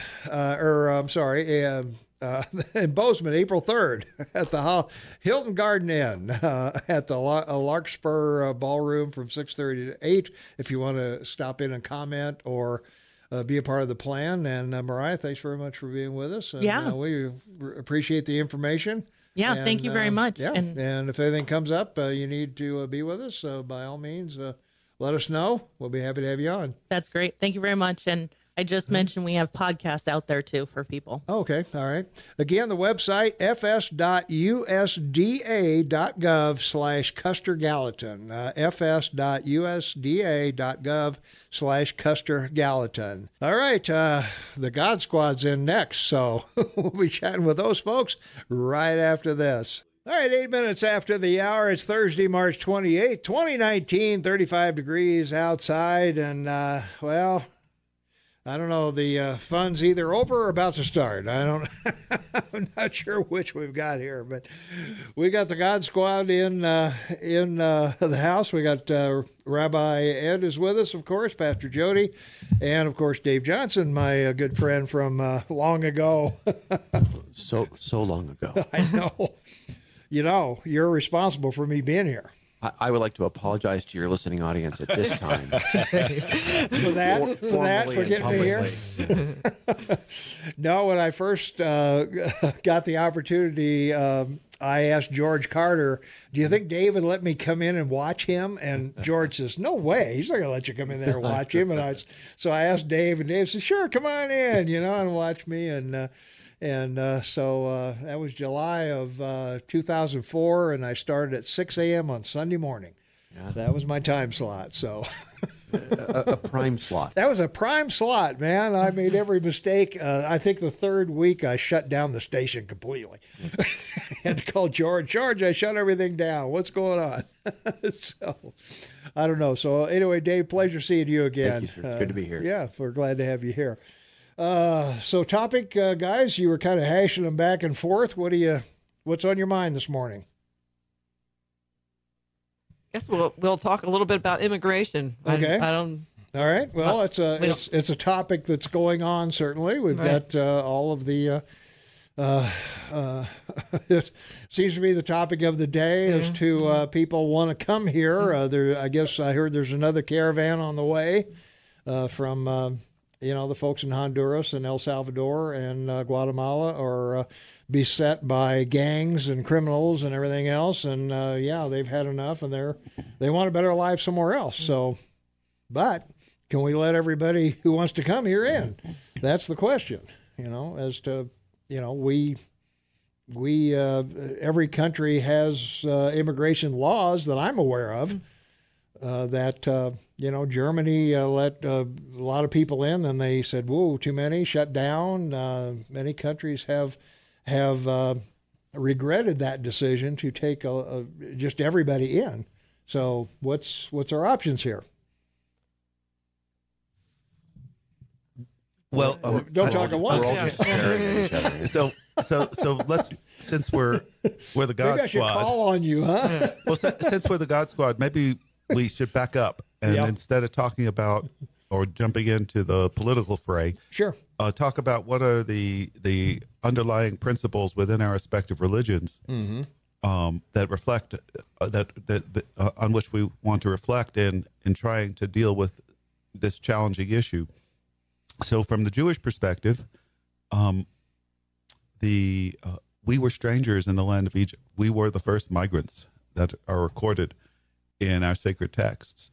When our rabbis ask, what kind of God is this who made you slaves in Egypt for 400 years? And the answer that's routinely given is, you had to know the feeling of what it was like to be a slave and what it was like to be a migrant, so that you could, and that would gauge your reaction to other slaves and migrants in the future. And so we have the holiday of Passover coming up, where we relive that experience of being a slave and being a migrant. So it's the most repeated verse in the entire Hebrew Bible is that you were slaves in the land of Egypt. You know what that feels like, so you should love the stranger. The stranger is the foreigner. So we come from that theological place of, and that's where we begin the question of how can we love the stranger in the best possible way, and at the same time protect ourselves. So I'll hand it over to my colleagues here, but so we start from there, and then I just got back I spent some time in Nogales on the border working with migrants. So I could talk about that also, but okay. But we start from that principle. Okay, Jody. So of course the Christian tradition arose out of the Hebrew Bible tradition and the Hebrew culture, and so we carry over that portion of the Hebrew tradition into ours. We also remember that Jesus, as an infant, was had to go to Egypt because there was a persecution of babies in his land, and Herod was wanting to kill all the baby boys, and so he and his parents went to Egypt and came back to their homeland when it appeared to be safe. So they had an experience that pulled on that same tradition, and so it's part of our heritage too. I think it's a common experience, not to reduce any particular faith or people's experience, but it's common to be in a situation that's bad and want to get somewhere better. And in that way, I think we can all certainly relate to that. For members of the Church of Jesus Christ of Latter-day Saints, within our short history in this country, we had times where we were asked to leave multiple times, and under threat of violence and persecution, and certainly we hearken to both Christian roots as a Christian church, but also Jewish faith as well, because for us, we see us as all kind of tied together through that historically. To quote from a statement that our church made last summer, what's important, we think, is trying to figure out how do we best help all of God's children. And importantly, as I look back to this statement, it talks about the importance of making sure that families are kept together. I don't necessarily know the solution to that, but we strongly believe that separating children from their parents is a huge mistake. Well, there's 3 reasons why they're separated. The first is you have to make sure the person accompanying the child is a guardian or a parent, or a legal guardian or parent. The second reason is you got to make sure the child's not being abused by that person. And the third reason is that you have to make sure that the person accompanying the child isn't wanted for a crime either in the United States or in their own country. So it's in the best interest of the child to be separated from the parents. Well, actually, what you're saying, Tom, is opposite of that. The first part that you said is you need to make sure that they are their parent. Right. We agree. If it's not their parent, then they may be a trafficker or somebody so that like reason that. really Sure. is kind of moot, right? Yeah. If it's actually that person's parent, then it's a non-reason. Yeah. If it's somebody who's abusive or a criminal, that truth holds true on both sides of all borders. Of course. But what we're talking about is people who love their children. And we know that there are certainly children that are being used as pawns or abused, and that, of course, is criminal. But that's different than what I talked about. What I talked about is that we don't want to separate families simply for political purposes. The right solution to that, we don't know. Well, I think the protection of the child is the right reason. Well, but that's not what we're talking about, is it? Yeah, I mean, so we only, first of all, it's so, this family separation thing is complicated, right? It is complicated. We never had it until just a few months ago, and even now it's only being carried out at certain border stations. Well, you had it during Obama administration. No, Yeah, you did. Yes, you did. No, they weren't separating. Yeah, they were. There just weren't as many. There weren't enough that we couldn't handle them. Well, but yeah, they sure were. That's not what I saw at the border.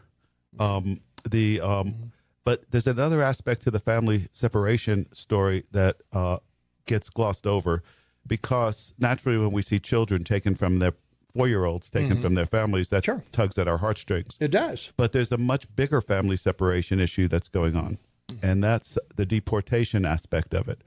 So right now, when I worked in a soup kitchen in the border in Nogales, and probably half the people there had been deported from the United States in the weeks before I was there. And most of those people, overwhelmingly, were people who'd been here for many, many years and had families here. So, for example, I met a woman named Ana Maria, somebody in her 50s. She'd been here since she was a little girl. She was deported. And her parents brought her when she was a little girl. She was deported, and she has 3 grown children who are American citizens and grandchildren who are American citizens. And they separated her from her family, so she stays in the border town in Nogales so that the family can come from Tucson and visit, which is an hour away. But the family is also a little bit worried about, even though they're American citizens, going across the border because they're of Mexican heritage. And so they visit through the wall, through the fence, and it's like a prison. And it is meant, although certainly the children who are separated from their parents at the border tugs at our heartstrings, there's many, many more adults who've been separated from their families. See, you have to understand that what happened is in the idea of the migrant back in the 90s was men coming looking for work and then going back to Mexico, and they would travel freely back and forth. And what happened is in 1996, the law changed under President Clinton, and they started building walls at that point. And then it continued under President Bush. And the result of that is these men who would go back and forth mostly stayed, and they married, and they had families, and they got jobs, and they've contributed to the American economy and the American culture. And now there's this big crack. Obama tried to protect them with DACA, but that's kind of gone now. And there's this big crackdown on people who have been here. I met person after person who had been deported after being in the United States most of their life and had family here. And for every one kid they're separating at the border, which is a horrible situation, there's probably 50 of these the separations the other way. And that's a really tragic circumstance. I think we have to find a way for these people who've been here a long time, even, to say, we've made a mistake. Our immigration policy has been a mess, but we got to fix it. And part of the fix is to find a pathway to citizenship for these people, so we don't separate families. Yeah. I believe they've also extended the DACA registration. More people can get on it and can register for it. Only a limited number of people qualify for that, though. Mm-hmm. Yeah, you got to be born a certain time and it's very restrictive. At a certain age. Yeah, well, yeah, and it should be, but in our faith, we've reached a point now where we actually have more people who live outside the United States than inside the United States, which is kind of a unique time for us. And often I find myself wondering, as Rabbi has mentioned, the border is a mess. And as you talked about, Tom, it's very complicated. But I wonder if, particularly as somebody who's trying to be of faith and be of better faith, if part of the solution isn't to wonder how to help people where they are.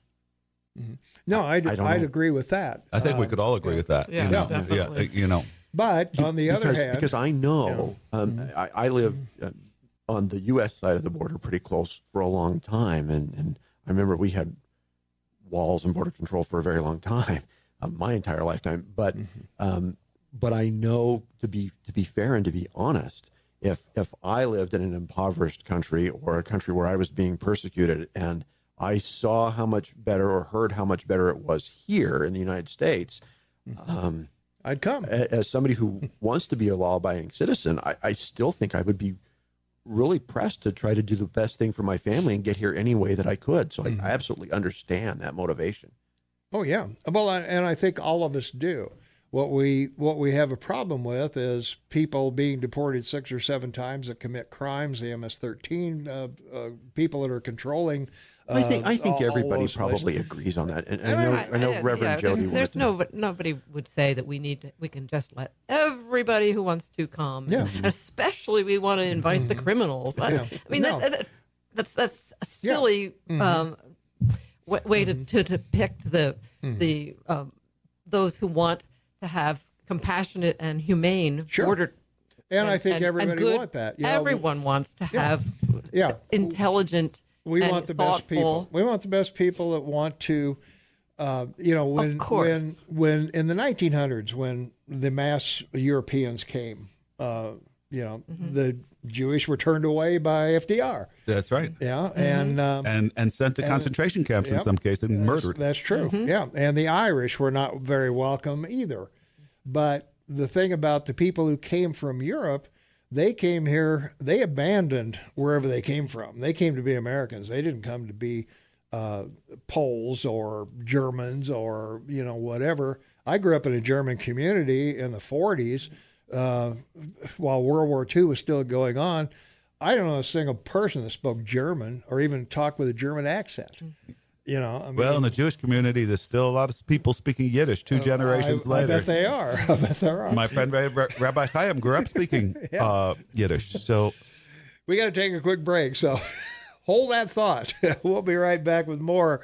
We've got Rabbi Ed in the house. We got Pastor Jody in the house. We've got my good friend Dave Johnson in the house, and we'll be back with more after this. 21 minutes after the hour of 8 o'clock, and it's Thursday, March 28, 2019. Tommy Goloff, your morning mayor in the house, 34 degrees. Shane Matobin on the line from Vancouver, British Columbia, being nice and quiet over there, not antagonizing anyone.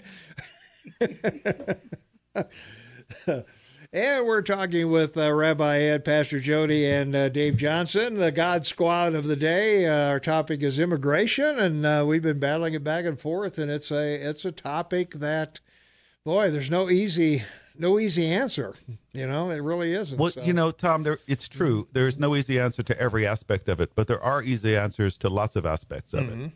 So, for example, one thing that happens now, so when I was down at the border, overwhelmingly the people who are wanting to come into the United States are families. It's no longer single men. And overwhelmingly, these people are fleeing violence where their lives are in danger. Of course, around the edges, there's others, but that's the large majority of what we're facing. And I heard story after story about people who the gangs have executed family members because they wouldn't pay money and stuff like this. Oh, yeah. So these people are entitled to asylum, or entitled to claim asylum. Whether their case will be, whether they get it or not is another story. And so they come to the border under international and American law. They're entitled to ask for asylum if their life is in danger. And that's the great bulk of the people we're dealing with. Here's the problem, though. It takes 3, sometimes 5 years before their asylum case is determined. Mm-hmm. And in that time, they might be sent to a U.S. prison while they wait, or sometimes they're allowed to come into the U.S. and stay if they have a sponsor in a particular community, and they can stay there. And they stay in a community 3 or 5 years until their case is heard. And then if they lose their case and they're deported, by this time, they have roots in the community. Maybe they've had another child who's an American citizen.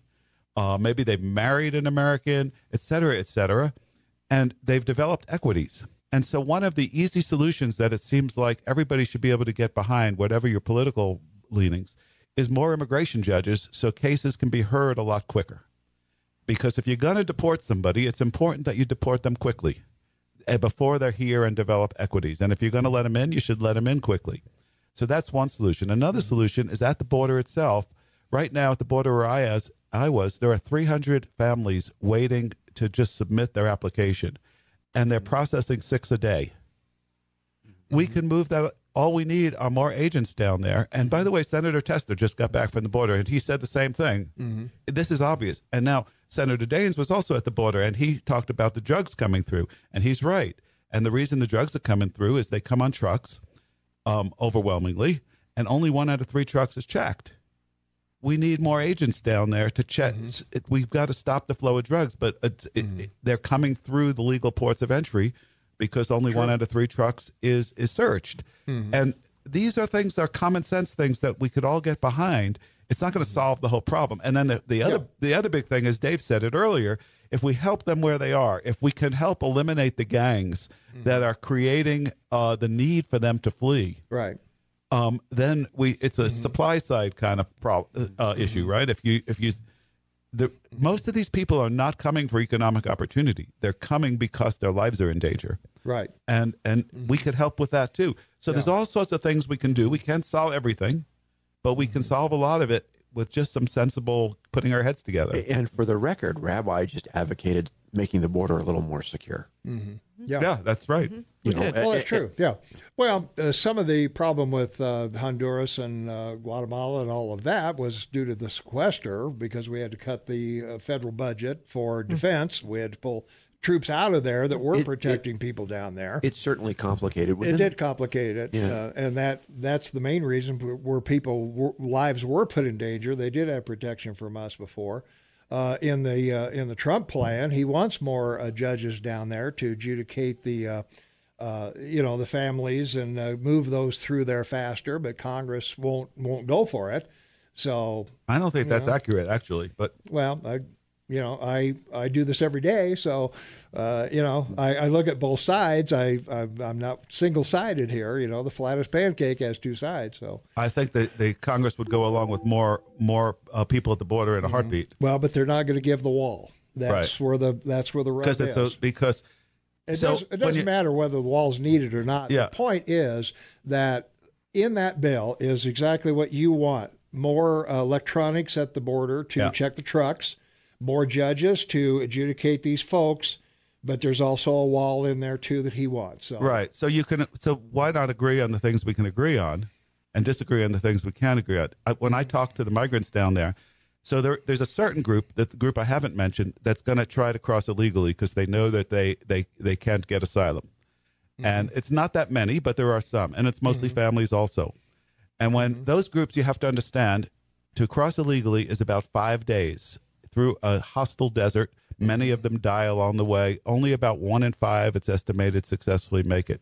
Yeah. When you talk to people who are planning to cross a desert for 5 days, carrying 45 pounds of water per person, et cetera, with all sorts of hazards, and you say, what if there's a wall?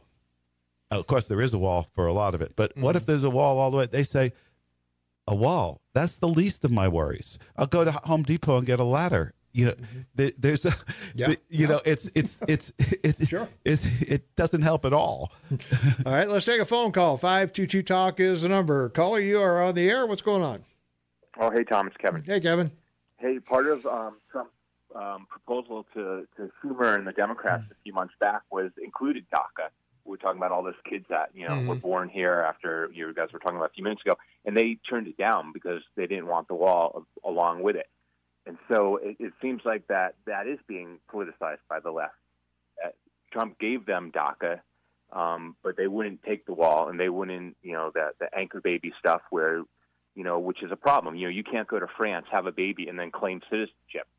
And you can't go to France and overstay your visa and demand to become a French citizen and vote. But that's what they want here, which means we are no longer a country. We let in hundreds of thousands, and some years it's up to close to 1 million of new people get naturalized or get green cards and legally come to America. And a lot of them are people of color from Central America, South America, India.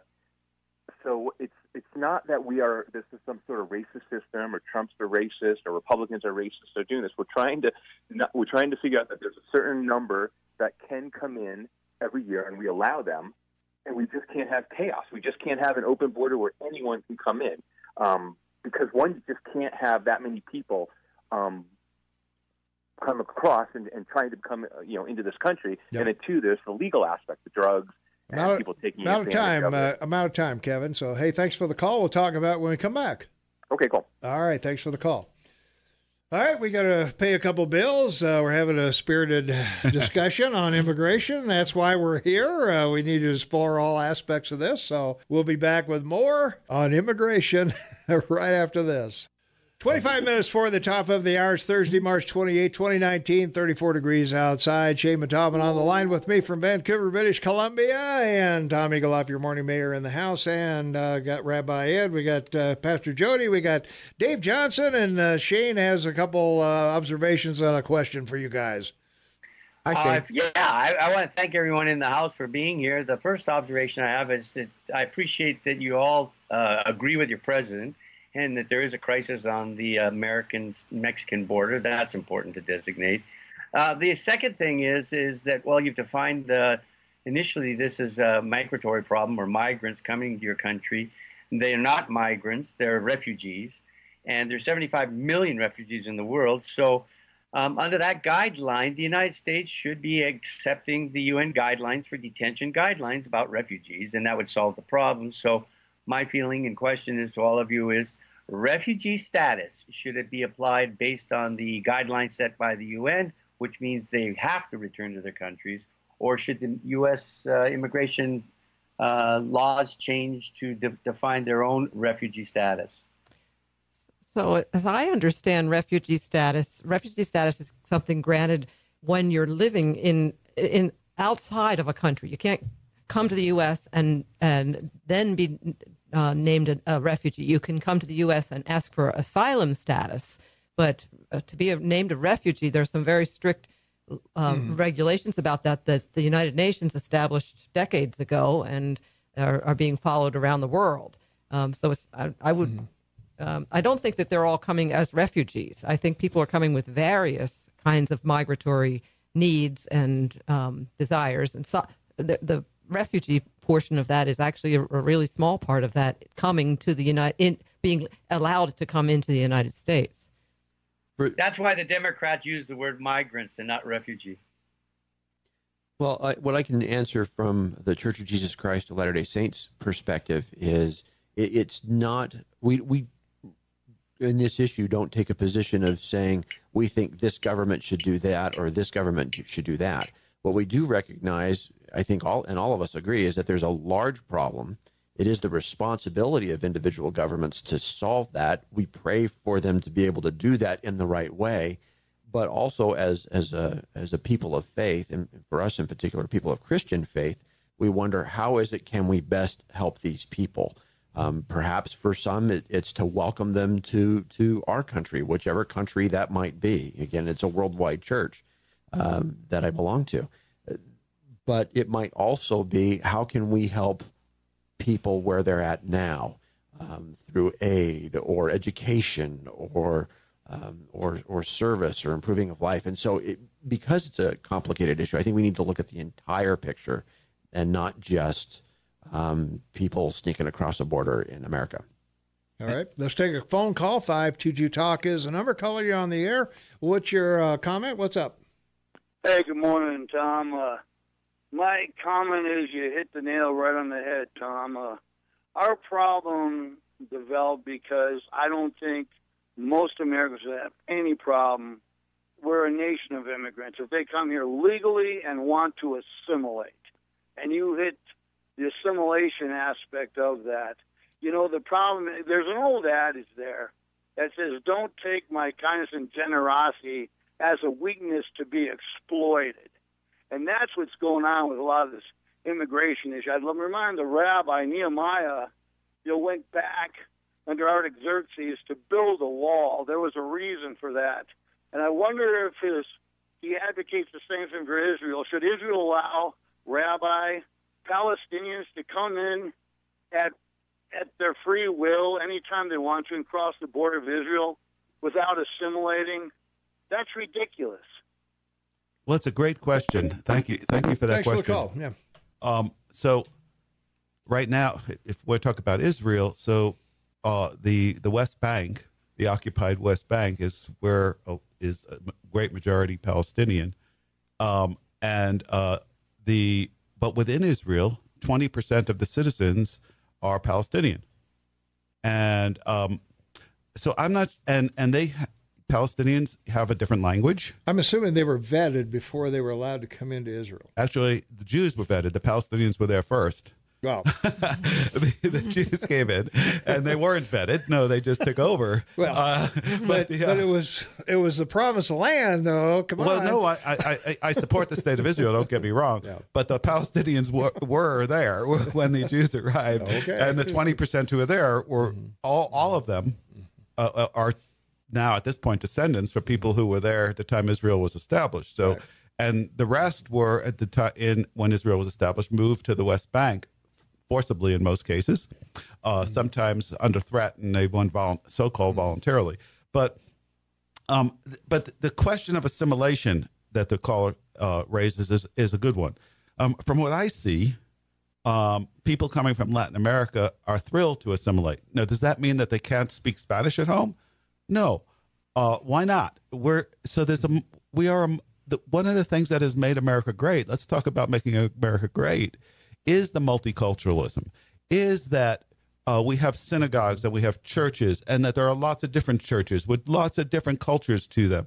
The Presbyterian Church, Jody's church, started off largely based in a Scottish sort of culture, the Lutherans in a Germanic sort of culture, and they've brought those things and contributed to the melting pot, and we don't want to all be the same. There's African Americans who've brought African culture here. I love listening to the music. I went to New York and learned how to sing gospel. What a treat. Why should we want to assimilate? Yes, we want to have a common love of America, and we want to work together. But at the same time, I don't want to stop being Jewish. I don't want to stop by Jewish rituals and practices in the name of assimilation. Well, that's not what assimilation is. What's assimilation if not giving up your identity as a Jew or a Scot or a German or a LDS or whatever? When I moved to Montana, I didn't give up my identity. I moved to Montana to embrace what Montana had to offer. Right. And if you want to call that changing my identity, then so be it. Well, then what does the caller mean when he says assimilation? What is it that these people are not giving up that he wants them to give up? Well, as I mentioned, growing up in my hometown, which is predominantly a German community, nobody spoke German that I was aware of. At least they may have spoken it in their home, but they certainly didn't speak it out on the street or in schools. We had Spanish and German classes in high school. There's a principle of freedom and culture. Tom. Yeah. We got a hacked call here. Oh. There's a principle of freedom and culture that sometimes is difficult to practice, and that is, and I think both of you are talking about this, is that you want to have the freedom to practice your faith, to live your culture, Sure. But sometimes people become afraid that new people somehow are going to take that away from them. And so it's important. I don't know what the caller meant by assimilation, but I think it's important. What the caller meant was Israel's built an entire wall around its country, and the wall is between the West Bank and Israel. Well, it's not on the other side of the West. It's not on the eastern side of the Jay, West Bank. let's do this. Rather than you and I assume what the caller meant, why don't I go ahead and finish my thought here? What I'm talking about is you have to find that balance between being able to express your freedom and allowing other people to do the same. And we need to find a way to not be afraid that someone new or some new culture or some new to us experience is going to take away from. And in that regard, if you're someone who's new, you need to feel that while you can practice your faith and live your culture, that you're not taking away from someone else. And as we treat each other with that level of respect, I think a lot of this stuff kind of solves itself. Well, we're seeing that go away because I can't wear a sombrero on Halloween. You can at my house. Well, I know I can't at your house. You wear it at mine too. Yeah, I'm going to be. Who said you can't wear a sombrero on Halloween? Almost every university in this world, it's cultural appropriation. I can't pretend I'm another race for a night or another another country for a night. And that can be difficult, knowing what behavior we do that offends someone, and it's tough. Yeah. Because when you're switching kind of now talking about cultural appropriation, a white person like myself, if I perform or dress in blackface, that really is offensive to an awful lot of people. Now Al Jolson did it. Well, so did Laurence Olivier, but when he performed Othello. But that doesn't necessarily mean it was an okay thing to do. And even if it was okay then, that doesn't necessarily mean that it's okay now. It's a tough cultural appropriation is a tough and weird thing. We're going to have to take a break. We'll be right back with more of this right after this. 12 minutes for the top of the hour. We're going to have a pretty short segment here because we got to get the Rush update in here at 50. So we have to do that. We have to do that. So that's because Rush needs more advertising. It's against the law to not play Rush. So yeah, one of the things that occurs to me, Tom, is we tend so often on this issue and so many others, we tend to address issues as like all or nothing propositions, right? And it doesn't have to be that way, right? There's a certain amount of assimilation that happens because we all want to be part of a country and uphold the values of that country and work together and so on. And there's a certain part of retaining your identity and your culture that actually is good for the country into which we assimilate. And the trick is the tension between holding both positions of being able to be part of a larger community and also part of a smaller community at the same time. And around the edges, there'll always be little conflicts because that's the nature of the beast. But we shouldn't, rather than focus on those little conflicts around the edges, we could be focusing, I think we're much better off focusing on the many areas in which we intersect, in which we can work together, and celebrating those areas that are different. And I love this Sunday. I'll be going to one of the churches in town to celebrate that minister having been there 40 years. I love the opportunity to do that. It's not my faith, but I love sharing in their tradition. And I'll have a Passover Seder at which I'll invite a Buddhist, a Zen Buddhist. We can learn from one of those, share our traditions without, and at the same time be assimilated. And holding that tension is the key. And we have to stop putting everything in terms of all or nothing propositions. So I've been sitting here thinking about a quote I heard recently from Martin Luther King Jr. We didn't all come on the same ship, but now we're all on the same boat. Amen. Yeah, absolutely. And, think about that. What ship did his ancestors come on? Yeah. Well, a slave ship. Yeah. And not by their own choice. But now he and his descendants are in the same boat with those of us who came on immigrant ships from Northern Europe, or some didn't come on ships, so they're coming overland, but we're all in the same boat. We're all together in the same country trying to work it out together. If you go and you visit England, you're going to assimilate to a certain degree, even as a tourist, because if you don't drive on the correct side of the road, it's going to be horrible for everyone. And yet, most people will treat you as a decent human being, regardless of where you happen to be from. They don't expect you to join the Church of England just because you're visiting or you moved there. And that balance of assimilation, Reverend Jody, you were talking about something during the break when we were talking a little bit about cultural appropriation. Did you want to share that? I'm putting you on the spot. Yeah, well, I said there. If there's a history behind it where that borrowing of somebody else's culture included belittling or making fun of that culture, then why repeat that? Why reinforce? You should not repeat that. You should not reinforce the history, which was where our culture is a better culture than your culture. Your culture is more primitive, or your culture is weird, or whatever judgment was placed on that. Yeah, we got to get Rush in here, but when I watched Speedy Gonzales as a kid, I didn't think of him as being Mexican. I thought of him as being a fast mouse. Well, yeah. So we'll be right back. 3 minutes before the top of the hour. It is Thursday, March 28, 2019, 34 degrees outside. Shane Mataman on the line, and we've got a caller waiting, folks, so let's take a quick call because we're running out of time. Caller, you on the air. Hey, Tom, it's Dennis, the cab driver. Dennis, my cab driver. Always takes me to the airport whenever I need to go there. Yeah, so I have a quick question. Sure. I moved to your country, and I refuse to recognize your laws. Does that sound like assimilation? Not to me. It gets to the example that we talked about, is if you visit the United Kingdom and you drive on the wrong side of the road, you're just going to die. Yeah. I don't know anybody that does that. I mean, anybody comes here, recognizes our laws. Do you have an example of somebody who's come here and doesn't? Well, he's off the line now, but I would, well, I remember, it's been a few years ago, there was a big march in Los Angeles for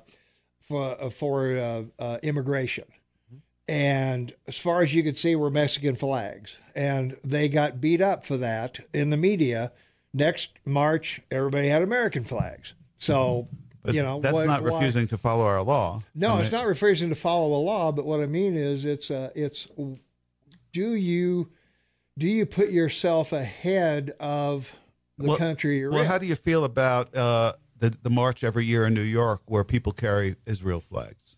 Is that okay? It's fine with me. So what about what's the difference between that and people? Because these people are demonstrating that law breaking is okay. How were they? What law were they breaking? Immigration. They're coming across the border illegally. The ones who carried the flags were coming across the border illegally? That was the march. You're talking about the march where there was an advocation for illegal immigration. Exactly. What Rabbi is talking about is a permitted historical parade that's happened forever. Yeah, no. As I was preparing to come in this morning, I thought of a concept, which is that we need to figure out a way to, as we express our own culture and freedom, allow others to do the same. And if we can, as God-loving people, whatever our faith may be, find a way to help people in their own circumstances, wherever they may be, whether it's here or somewhere else, that's probably what we ought to be doing. And I want to add that by us three being here this morning and the work that we all do together in Bozeman, the interfaith work we do, we tried to model that. We don't agree on everything. Oh, no. But we can respectfully discuss it, and we can still love one another, and we can still be friends and celebrate our commonalities and laugh, I hope, about our differences. All right. Sure. Thanks, Rabbi Ed. Thanks, You're welcome. Jody. And thanks, Dave Johnson, for coming in this morning. Nice discussion, guys. We appreciate it. All right. That's it for us. We got to get out of here. And thanks to all of our folks here today. We talked about the Custer Forest. Shane, say goodbye, Shane. Well, before I do, as a good Christian, Acts 5:29, Titus 3:1, Luke 20:25, 1 John 2:4, Romans 13:114, 1 John 3:4. Yeah. We'll see everybody tomorrow.